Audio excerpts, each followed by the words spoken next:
अच्छा जी, तो अब स्टार्ट करते हैं चैप्टर नंबर 3 अमेरिकन नंबर 8।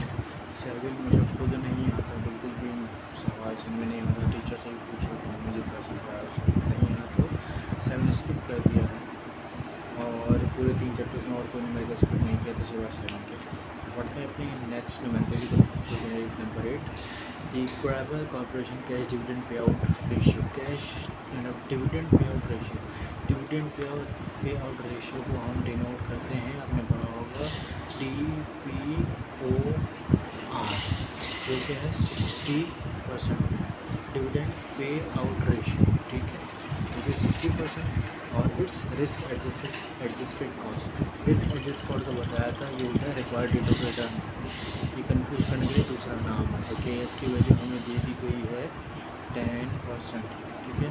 और करंट अर्निंग पर शेयर जो है, करंट अर्निंग पर शेयर जो है हमारी, तो ई नॉट से अर्निंग पर शेयर, ठीक है, उसको ई नॉट से शेयर डिनोट करते हैं, उसके 4.04। और फिर हमारे पास जो ग्रोथ रेट है, growth and have been growing with the rate of 3%, ठीक है। उसके बाद कह रहा है percent career, technological breakthrough is expected. एक टेक्नोलॉजिकल ब्रेक थ्रू आया जिसकी वजह से जो ग्रोथ रेट है जो बढ़ जाएगा, ठीक है। अच्छा, ये जो दूसरा डेटा है ये लिखा हुआ before breakthrough, before technology, ठीक, बिफोर टेक। और जो आफ्टर होगा उसके अंदर जी हो जाएगा 6%, ग्रोथ रेट 6% भी बढ़ जाएगा, ये हो जाएगा after tech, after technological breakthrough growth rate इतना हो जाएगा। तो हमें क्या करना है, अच्छा ये कॉमन स्टॉक है ना, इतना मतलब इतना बढ़ जाएगा पहले कि जो पहले जो प्राइस अर्निंग रेशियो होगा वो जो बिफोर टेक्नोलॉजी होगा उससे बाद में 8 या 9 गुना बढ़ जाएगा, ठीक है, इतना बढ़ जाएगा सही। तो अब पहले हम बिफोर वाले का सोल्यूशन करते हैं। हमने पता है मालूम क्या करना चाहिए, क्या लिखा है यहाँ पे, price earning ratio, what do we expect that price earning ratio, price earning ratio P naught ratio से डिनोट करते हैं, ठीक है। और ये हम दोनों फाइंड करेंगे, बिफोर टेक्नोलॉजी और आफ्टर टेक्नोलॉजी। ये थोड़ा बड़ा सवाल है, इसको समझना होगा, ओके। तो आगे की बात करते हैं। तो सबसे पहले हम बिफोर टेक्नोलॉजी सॉल्व करेंगे, बिफोर टेक्नोलॉजी, ठीक है। बिफोर टेक्नोलॉजी अब हमें क्या मालूम करना है, price earning ratio. Price earning ratio का फॉर्मूला होता है D1 divided by D nought upon KS minus g. क्या हमारे पास न्यूमेरिकल में D1 था? नहीं था। क्या हमारे पास D1 मालूम करने का फॉर्मूला होता है D नॉट 1 प्लस जी? क्या हमारे पास D नॉट था? वो भी नहीं था। तो आप कैसे मालूम करें?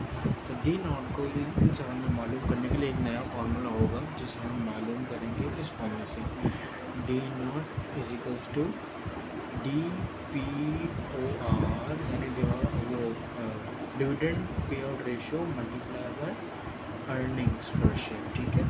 डिविडेंड पे आउट रेशियो हमारे पास था 60%, मल्टीप्लाई अर्निंग पर शेयर था हमारा 4.04। परसेंटेज को हम हटाएंगे और ये हो जाएगा, परसेंटेज को अगर हम हटाते हैं तो ये हो जाएगा हमारे पास 0.060, सही कहा मैंने, इट्स ये हो जाएगा हमारे पास 0.60 मल्टीप्लाई बाय 4.04। तो स्टॉप करते हैं, 0.60 मल्टीप्लाई बाय 4.04, तो ये बनता है आंसर 2 पॉइंट। तो डी नॉट हमारे पास आता है, डी नॉट आया हमारे पास 2.424 डॉलर्स, ठीक है।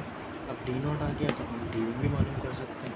D1 का फॉर्मूला होता है D1 equals to D nought 1 plus g. आप यहाँ पे जी की कौन सी वैल्यू रखेंगे, जो हमारे पास टेक्नोलॉजी से पहले की थी, जो ब्रेक थ्रू आया था उससे पहले की। तो D1 equals to D not आया हमारे पास 2.424, 1 प्लस जी कितना तक 3% तक बिफोर टेक, तो हो जाएगा 0.03। ये हो जाएगा 2.424 मल्टीप्लाई बाय 1.03, तो 2.424 मल्टीप्लाई बाय 1.03, हमारे पास ये आंसर आता है 2.49, ठीक है, 2.49, या इसको हम कर देते हैं 0.50 D1 2.449 रहने देते हैं इसको, ये डाउन करेंगे। ओके, अब क्या करना है, अब हमारे पास D1 आ गया। अब हम इस फॉर्म में पुट कर देंगे। ये फर्स्ट पे आउट वाले रेशियो, पे आउट रेशियो में price earning ratio. Okay, formula लिखेंगे, D1 की वैल्यू आ जाएगी 2.49 स्लैश में अर्निंग करते 4.04 पाउंड। के एफ की वैल्यू हमारे पास दी गई थी 10%। के एस की भी 10% थी, 10% यानी 0.10, ठीक है, 10%। और माइनस जी की वैल्यू 0.03, 2.49 डिवाइडेड बाय